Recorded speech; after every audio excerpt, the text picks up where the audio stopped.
ভারতের ছত্তিশগড় রাজ্যের কাঙ্কের জেলায় মাওবাদীদের ঘাঁটিতে আক্রমণ চালিয়ে ২৯ বিদ্রোহীকে হত্যা করেছে দেশটির নিরাপত্তা বাহিনী। এই অভিযানে নিহত হয়েছেন শীর্ষ মাওবাদী নেতা শঙ্কর রাও।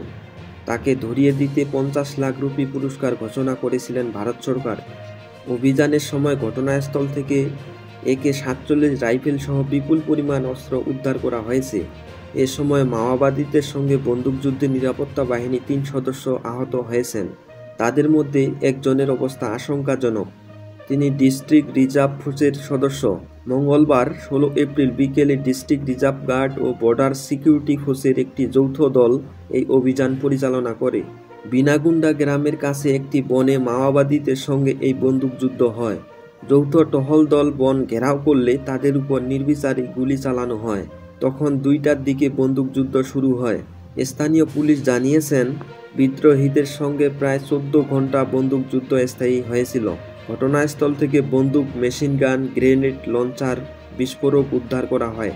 ডিআরজি বিএসএফ যৌথ দল এই অভিযান পরিচালনা করে। মাওবাদী তৎপরতার প্রতিরোধে ২০০৮ সালে ডিআরজি প্রতিষ্ঠিত হয়, আর বিএসএফকে ওই এলাকায় বিদ্রোহ দমন অভিযানের জন্য মোতায়েন করা হয়েছে। গত ২ এপ্রিল রাজ্যের বিজাপুরের জঙ্গলে আরেকটি বন্দুকযুদ্ধে কমপক্ষে ১৩ মাওবাদী বিদ্রোহী নিহত হয়। এ নিয়ে চলতি বছর নিরাপত্তা বাহিনীর সঙ্গে বন্দুকযুদ্ধে ৭৯ মাওবাদী বিদ্রোহী নিহত হয়।